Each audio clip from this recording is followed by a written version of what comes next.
good. Let's take that G string up to an F sharp. You want to? Yeah! Okay. Really? Yeah! I love you guys. You're up for good shit. I really do love you. I know like a lot of musicians say that, but I don't know. I just want you to know I love you. And I know. No, I mean it. I do. Because a lot of times you go see a musician and it's like some canned shit and they're like, I just want you to know this is a part of the show where I say I love you. And it's like they might as well have like pre-taped it. I don't know, I just want you to know I love you. And I know. No, I mean it. I do. Because a lot of times you go see a musician and it's like some canned shit and they're like, I just want you to know this is a part of the show where I say I love you. Shut up, it's Steve! Like they might as well have like pre-taped it.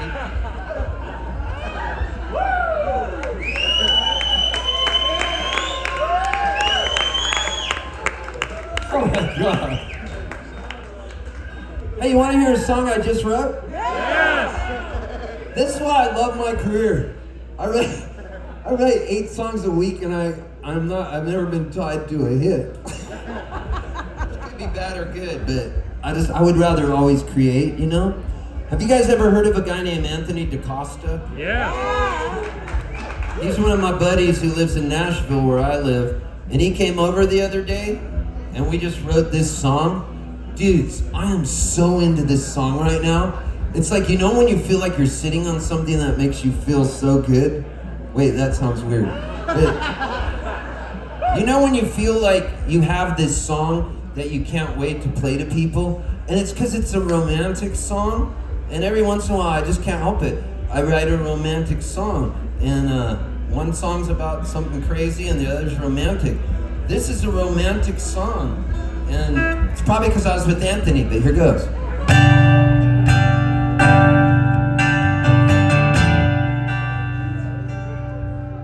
Ah, whatever, wasn't expecting this.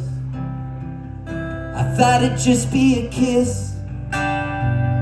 2 ships passing in the night. Ah, heck. What are we doing this for? Soon you'll be falling through my door, and I'll be giving you a key. Before I know it, it'll be please, please, please, don't leave. Look at your hips, moving to and fro. I got a head full of snow, and I'm driving fast. Slow down. We could never. With you the music is better. But this is dangerous. Before I know it, it'd be please, please, please, don't leave. Here's the bridge we wrote. What am I to do with all this energy that's floating through my head? What am I to do when I'm expecting you to crawl inside my bed? Let's crash. Throw caution to the wind, who never atoned for all our sins. Look at Jesus crying. Let's break down. Spend the night in the motel. I think I know you pretty well, but are you wearing a wire? Dude, when I wrote that line, Anthony was like, really? And I go, yes. Check it out. Let's break down. It works. Spend the night in the motel. I think I know you pretty well, but are you wearing a wire? Before I know it, it'd be please, please, please, don't leave. 'Cause I need, don't leave.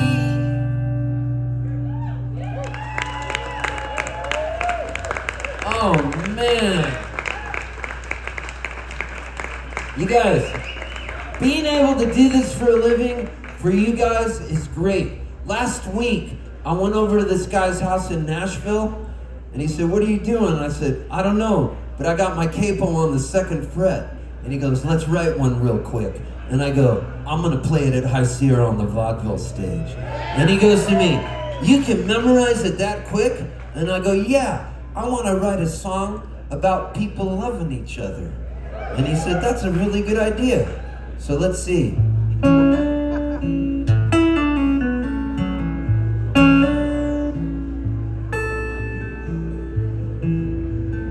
Every day you get a brand new start. Don't trust your mind, lean on your heart. Take a big old breath, let it go real slow. Let a voice inside tell you what you know. It's a better world than the TV news, bouncing left and right without a clue. It's a better world from the inside out. Lean on love, leave no room for doubt. Lean on love, leave no room for doubt.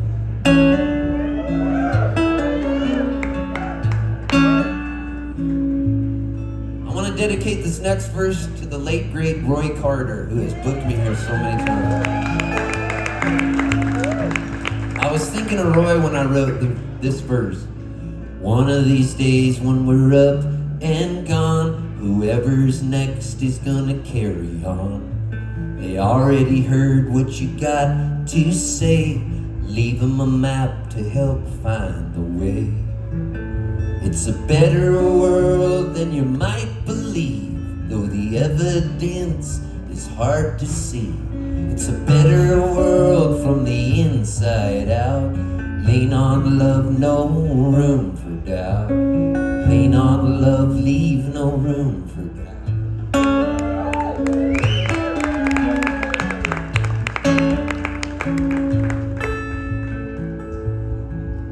If I talk too much, will I end up red? Or my voice so hoarse and full of dread? If I follow my heart, it can feel so fine, like the master plan was by design. It's a better world if you just say please. It can bring you down to your knees. It's a better world from the inside out. Lean on love, no room for doubt. Lean on love, leave no room for doubt.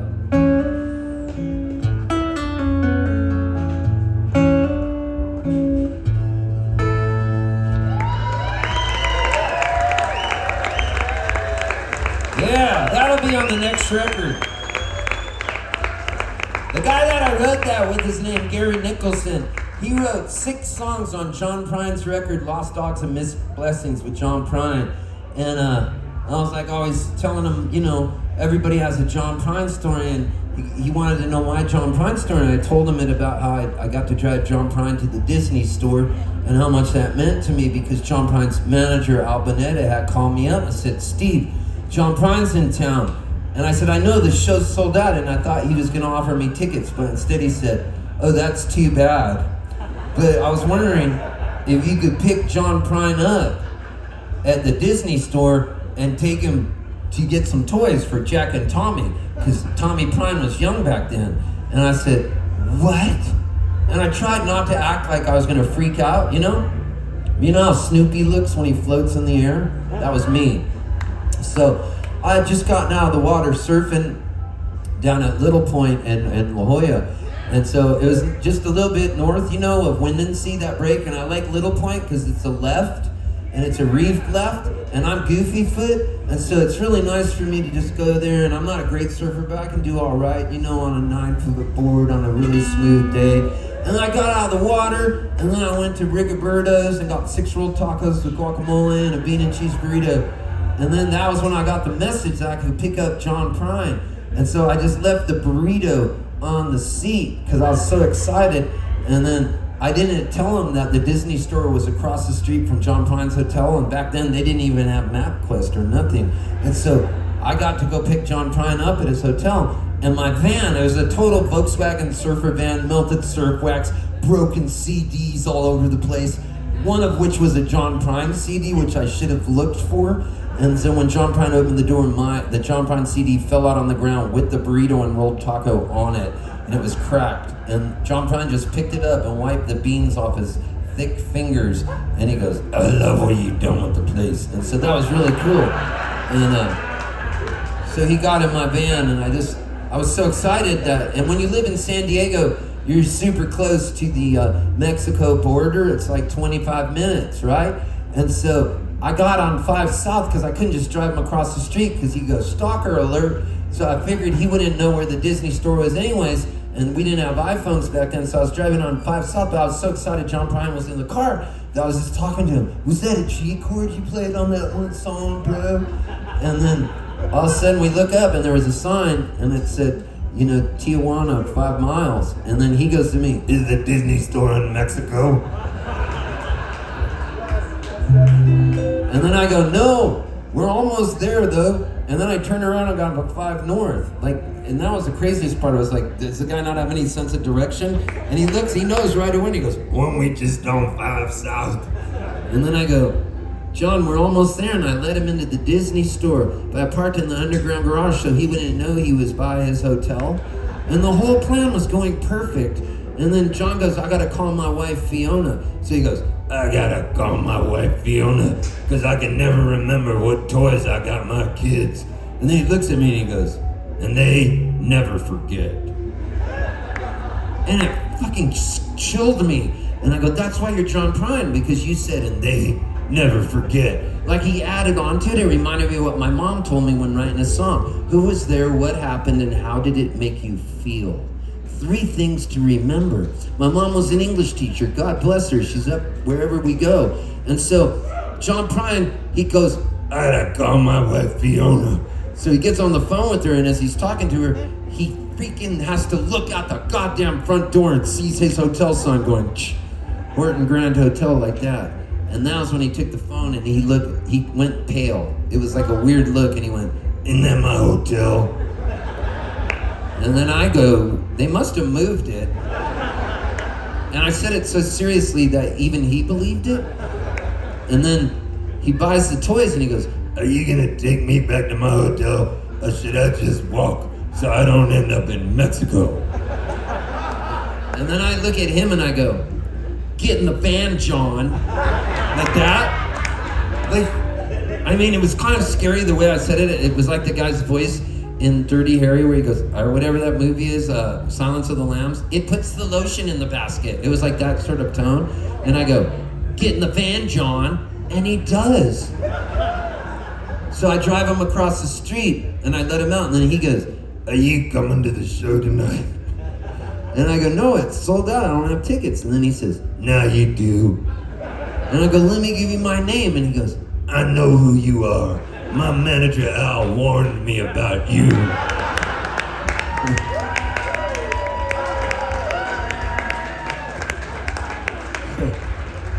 So then I go to the show, and John Prine's on stage, and he walks out and sees me. He's right where Steve and Zahara are, right there.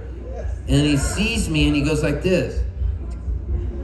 So it was so amazing because John Prine did that, right? And he gets me into the show. And then I do this interview with a guy named Otis Gibbs where I tell this whole story about taking John Prine to the Disney store. And I told the story that I learned about John Prine in 1988 in Ireland, in a little town in Ireland called Tralee. And these guys took me in there, every John Prine album, back in 1988. And I would put on the records and I'd go like this.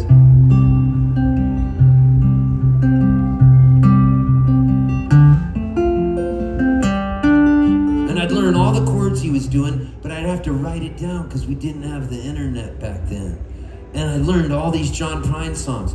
Well, dudes, the guy Otis Gibbs put the interview up on YouTube. Maybe you've heard of YouTube. And he puts it up there. And then the guys from Ireland are John Prine fans. Just last month, I got an email from him going, "We're the guys you stayed with." And I have a picture of us on a beach naked because we were running on a beach in Ireland, and I sent it to them. And now they blackmailed me. No. They were so into it, and that's the power of everything, because they were drawn to John Prine the same way that I was drawn to John Prine. And it was just so cool. Is that amazing or what?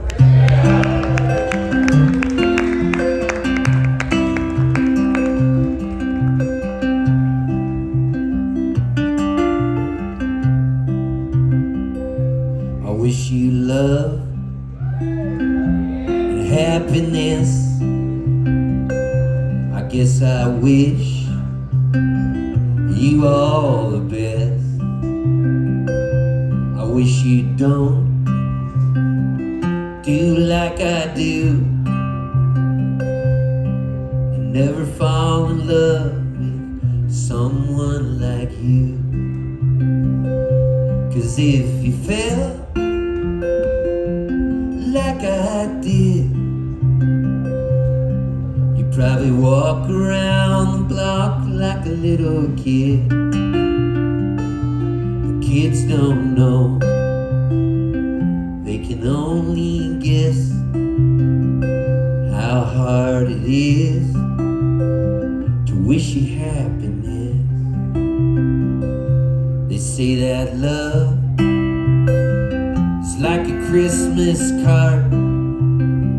You decorate a tree, you throw it in the yard, and it decays and dies, and the snowmen melt. I once knew love, I knew how love felt. Yeah, I knew love, and love knew me. When I walked, love walked with me. And I got no hate, and I got no pride.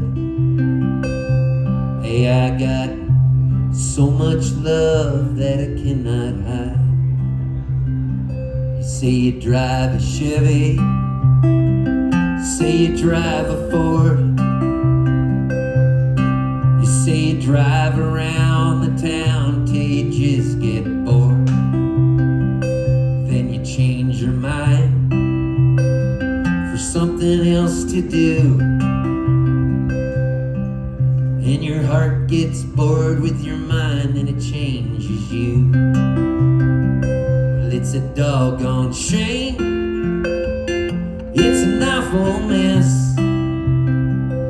I wish you love, I wish you happiness. I guess I wish you all the best.